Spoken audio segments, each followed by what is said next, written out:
Corona संक्रमण के दौरान लॉकडाउन के बाद जब प्रवासी मजदूरों की वापसी हो रही है, तब झारखंड की हेमंत सोरेन सरकार ने रोजगार को लेकर बहुत सारे योजनाएं तैयार की हैं। 3 योजनाओं की घोषणा हो चुकी है और इन 3 योजनाओं में अगर हम बात करें, सबसे महत्वपूर्ण बिरसा कृषि अगर हम योजना की बात करें तो आपको उस योजना के तहत रोजगार देने का जो सरकार ने संकल्प लिया है, वो संकल्प कहीं ना कहीं धरातल पर दिखता है। हम जिस जगह पर खड़े हैं, अगर आप तस्वीरों के माध्यम से इस पूरे गांव में 4 एकड़ के करीब जो भूमि है, उसमें इस वक्त इस योजना को हम धरातल पर उतरता हुआ देख सकते हैं। कोशिश यही है कि कैसे बिरसा हरित ग्राम योजना जो नामकरण किया गया है, इसमें फलदार वृक्ष लगाए जाने हैं और फलदार वृक्ष लगाए जाने को लेकर जो तैयारी होनी चाहिए वो यहाँ देखने को मिल रही है।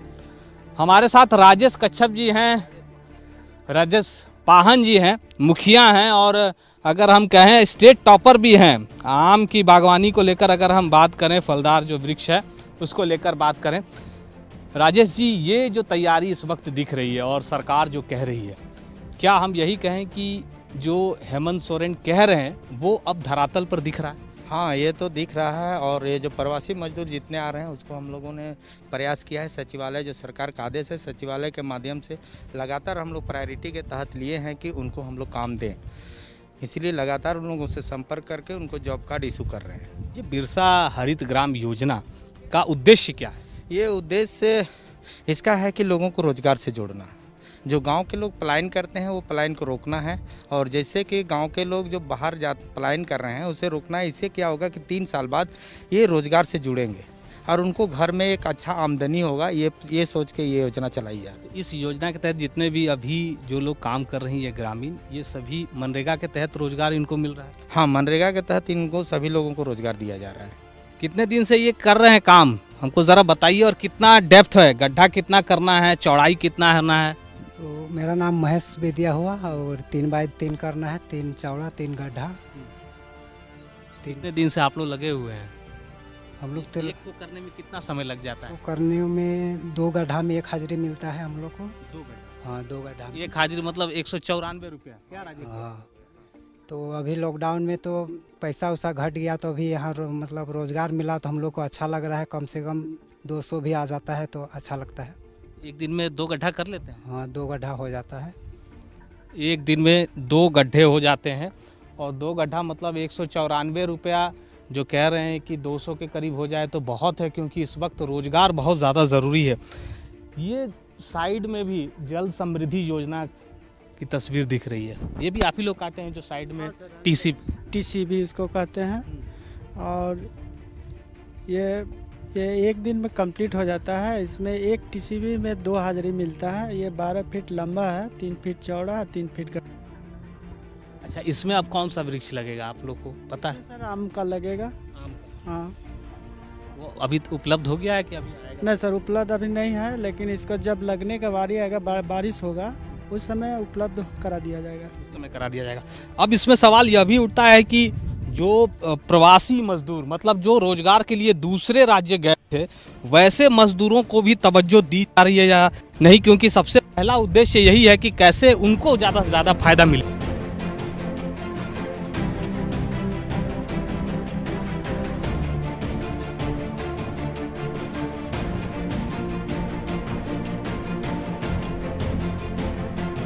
लोग को भी जोड़ा जा रहा है।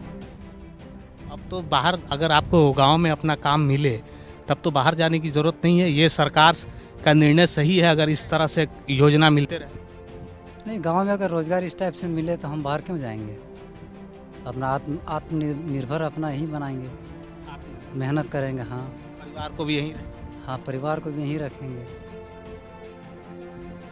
देखिए, बहुत अच्छी बात है। हाँ, कुछ, हाँ, क्या बोल रहे हैं आप? गाँव घर में अपना गांव घर में अगर बराबर रोजगार मिले तो बाहर क्यों जाएगा सर? बाहर जाने में तो दिक्कत है।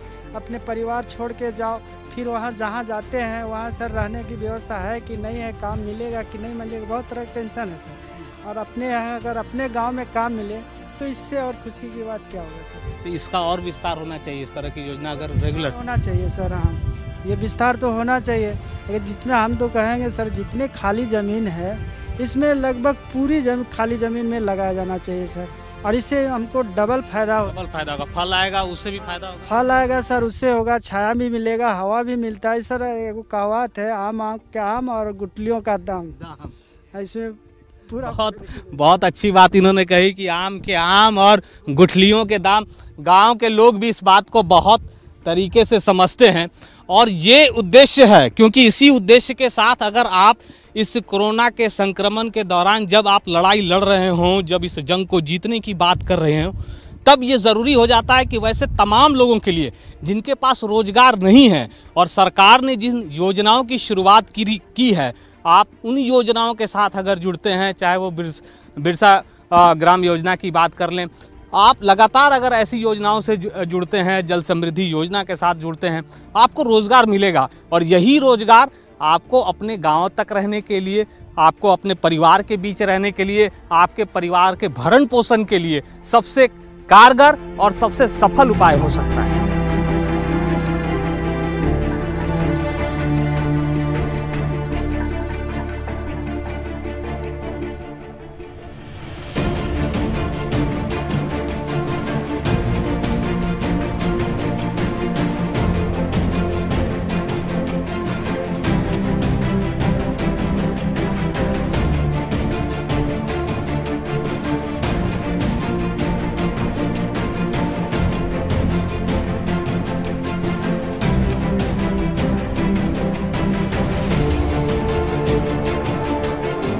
झारखंड की हेमंत सोरेन सरकार ने बिरसा हरित ग्राम योजना की तरह ही जल समृद्धि योजना की भी शुरुआत की है।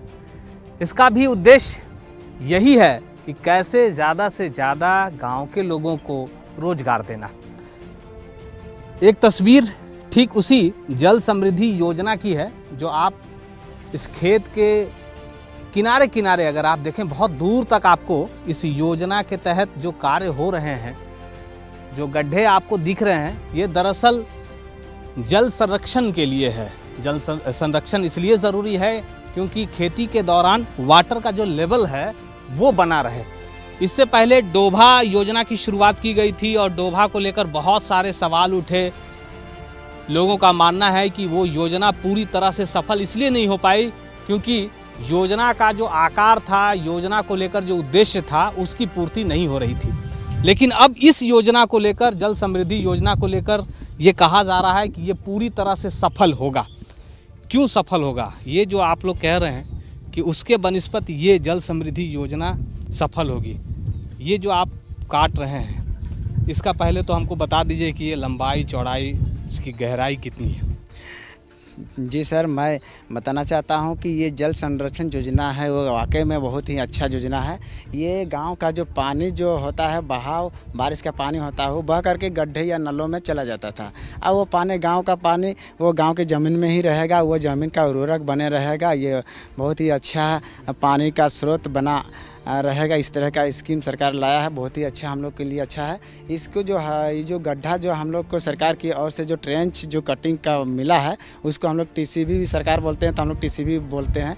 तो इसकी आकार है, लंबाई 12 फीट है और उसकी चौड़ाई 3 फीट और उसकी गहराई 3 फीट करके इसकी गड्ढा को हम लोग नाप करके हम लोग इसकी खुदाई करते हैं। फिर इसी तरह से फिर 3 फीट बीच में गैपिंग छोड़ते हैं। उसके बाद फिर इसी तरह से दूसरे गड्ढा को लंबाई लेते हैं 3 फीट चौड़ा और 3 फीट गहरा और 12 फीट लंबाई करके इसी तरह का हम लोग आगे की और संख्या में हम लोग गड्ढा खोदते जाते हैं। बहुत अच्छी बात। एक तस्वीर आपको दिखाना चाहेंगे कि ये जो पठारी इलाका झारखंड का अगर हम कहें, जैसे जैसे आप नीचे की ओर जाएंगे, अगर आप इसी पद्धति के साथ, इसी तरह की योजना के साथ ऐसे गड्ढे बनाएंगे तो आपको जल संरक्षण के लिए बहुत आसानी होगी। ये बताइए, आपके यहाँ तो अभी बहुत सारे लोग बाहर से भी आ रहे हैं जो रोजगार के लिए गए थे, उनकी कितनी संख्या है? लगभग 51 प्रवासी मजदूर मेरे पंचायत में आ चुके हैं सर, लेकिन सब अभी होम क्वारंटाइन में है। जब ही उन लोग का होम क्वारंटाइन ख़त्म हो जाएगा, इस आम बगवाड़ में लग जाएंगे, कार्य काम में लगाइए जी, काम में पहले से उनकी सूची सब तैयार? हाँ जी, सूची तैयार है। दीदी ये बताइए, ये एक दिन में आप लोग कितना बना लेते हैं और बहुत मेहनत लगता होगा दीदी। एक दिन में, दिन भर में दो हम लोग पति पत्नी दोनों मिलकर एक दिन में पूरा कर लेते हैं। एक को बना लेते हैं। तो अब पति और पत्नी दोनों को कहीं जाने की जरूरत नहीं है। जाने का जरूरत नहीं है। कितना पैसा मिल जाता है दीदी? इसमें तो पति पत्नी कर रहे हैं तो 2 हाजिरी मिलेगा? 2 हाजिरी, हाँ, एक आदमी का मिलेगा। एक गड्ढा में 2 हाजिरी मिलेगा? 2 हाजिरी मिलेगा। कितने दिन से अभी तक कितना गड्ढा किए? लगभग 5 कर लिए हैं। 5 कर लिए हैं जी, दोनों मिल के? दोनों मिल के किए। बहुत अच्छी बात। देखिए अच्छा बात कह रही है दीदी कि पति और पत्नी दोनों मिलके काम कर रही है। यही उद्देश्य भी है कि अगर आपको गांव में काम करने को मिले तो कहीं और नहीं जाएंगे। दीदी अगर इसी तरह आगे भी काम करने के लिए यहीं गांव में मिले तब आप जाएंगी या आप अपने पति को या भाई को या बेटा को बाहर भेजेंगी काम के लिए? नहीं भजबन। क्या है? तो यही काम खुलते तो कैसे भजबन, फिर यही काम करबई, सब मिलजुल के करबई तो हम इनके यहीं से गुजारा चलते नरेगा काम में। और पैसा बढ़ाने का जरूरत है कितना? ठीक पैसा तो हम इनके तनी कमे है वो है, तनी आर तनी बढ़ातले तो हम इन लिए ठीक हतले। अच्छा, ये दीदी कह रही हैं कि पैसा थोड़ा कम है, अगर सरकार पैसा बढ़ा दे तो ज़्यादा अच्छा होता। और सरकार के मंत्री भी लगातार केंद्र पर दबाव बना रहे हैं कि कैसे मनरेगा का जो दर है, मजदूरी है, वो 300 रुपया तक जाए। दीदी ये काम जो आप लोग कर रही हैं, पहले बाहर जाती थी कहीं कुछ काम करने? बाहर जाते थे। अच्छा, गए हैं तो अभी। आपके पति बाहर हैं अभी? हाँ। कहाँ? अब बाहर गए थे तो आए हैं तो अभी है वहाँ। क्वारंटाइन सेंटर में? हाँ। क्यों गए थे? क्यों जाने दिए? के लिए गए थे, पैसा का प्रॉब्लम था इसीलिए गए। सोचे बाहर में कमाएंगे तो ज़्यादा पैसा मिलेगा। तो मिला कि अब ज़्यादा पैसा कमाए कि वहाँ जाके आ गए, आपसे दूर भी रहे, बच्चा लोग से भी दूर रहे? नहीं मिला पैसा। पैसा भी नहीं मिला। अब तो नहीं ना जाइएगा? नहीं जाएंगे, घर में काम मिलेगा यही करेंगे। अच्छा, हेमंत सरकार से कुछ कहिएगा कि कहेंगे कि और काम दीजिए, हम लोग घर में काम करेंगे, बढ़ाइए पैसा, जितना योजना आएगा काम करेंगे। आप लोग काम करने के लिए तैयार? काम हम लोग जितना काम मिलेगा उतना काम करेंगे। बहुत अच्छी बात दीदी ने कही है। हेमंत जी अगर सुन रहे हैं तो इस बात पर गौर फरमाइए। उनके सरकार के जो दूसरे मंत्री हैं, अधिकारी हैं, उन्हें गौर फरमाने की ज़रूरत है कि गांव के लोग, गांव की महिलाएं, दीदी इस बात के लिए तैयार हैं कि अगर गांव में ही आप उनके लिए रोजगार की सुविधा उपलब्ध करा दें तो कभी वो दूसरे राज्य की ओर रुख नहीं करेंगे। क्योंकि किसी को भी अपने परिवार के बीच रहना, गांव में रहना अच्छा लगता है। ये तो पेट है, रोजगार के लिए विवश करता है किसी दूसरे राज्य के लिए जाने। कैमरा पर्सन अभय के साथ अविनाश कुमार, न्यूज़ 11 रांची।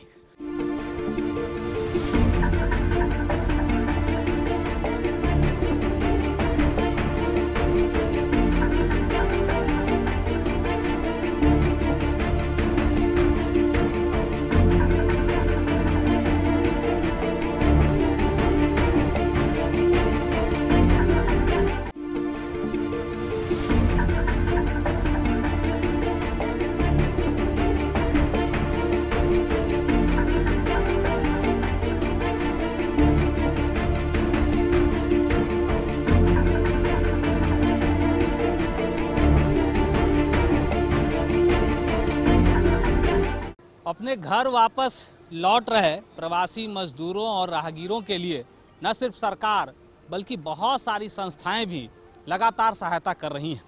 ऐसे बहुत सारे आपको चौक चौराहे दिखेंगे जहां बसों के रुकने के बाद जो संस्थाएं हैं, जो स्वयंसेवी संस्थाएं हैं, आम लोग हैं, समाज सेवी हैं, उनके द्वारा चाहे वो पानी की बोतलें हों, खाने के सामान हो, फल हो, नाश्ता हो, ये ज़रूर व्यवस्था किया जाता है। और यही एक तस्वीर आपको इस वक्त देखने को मिल रही है जब बस बिहार की ओर जा रही है। और जितने लोग यहाँ खड़े थे जो बिहार की तरफ जाना चाहते हैं, चाहे वो गया के हैं, भागलपुर के हैं, बाराचट्टी के हैं, वैसे लोगों को ऊपर बैठने की अनुमति दी जा रही है।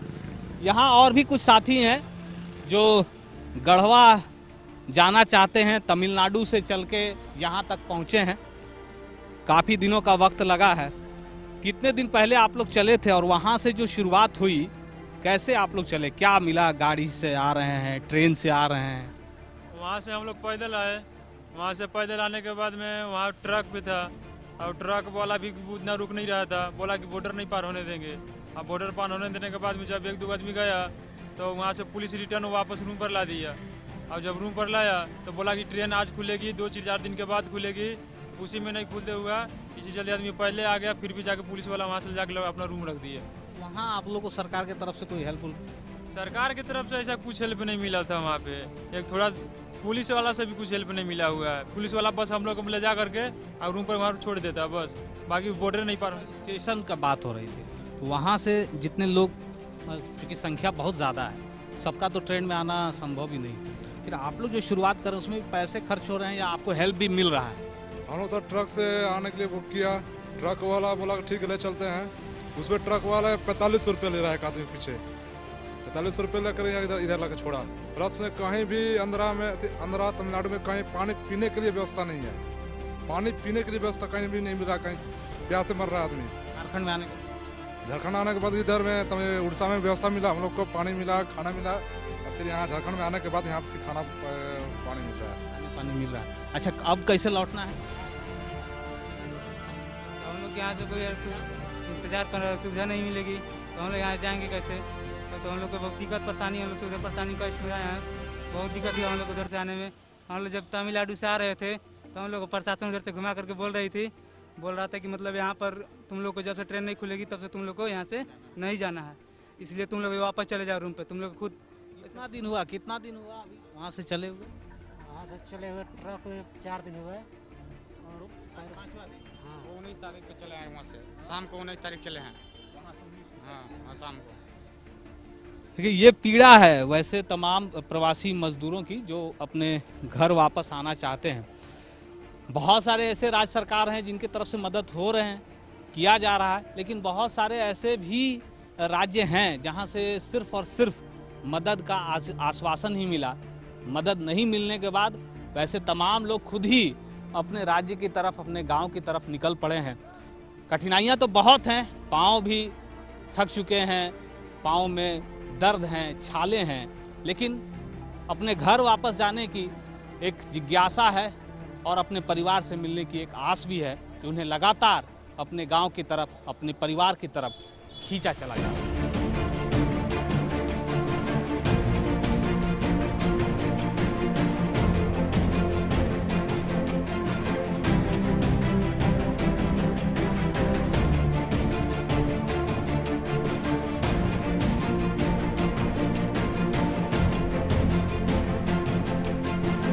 लॉकडाउन के दौरान मजदूरों के वापसी का सिलसिला जारी है, चाहे वो प्रवासी मजदूर की बात करें, प्रवासी राहगीरों की बात करें, और झारखंड की सीमा में प्रवेश करने के बाद या किसी भी ज़िले से गुजरते हुए ये प्रयास हो रहा है, राज्य सरकार का ये प्रयास है कि उन्हें कैसे गाड़ियों के माध्यम से गंतव्य स्थान तक पहुंचाया जाए, उनके लिए भोजन की व्यवस्था की जाए।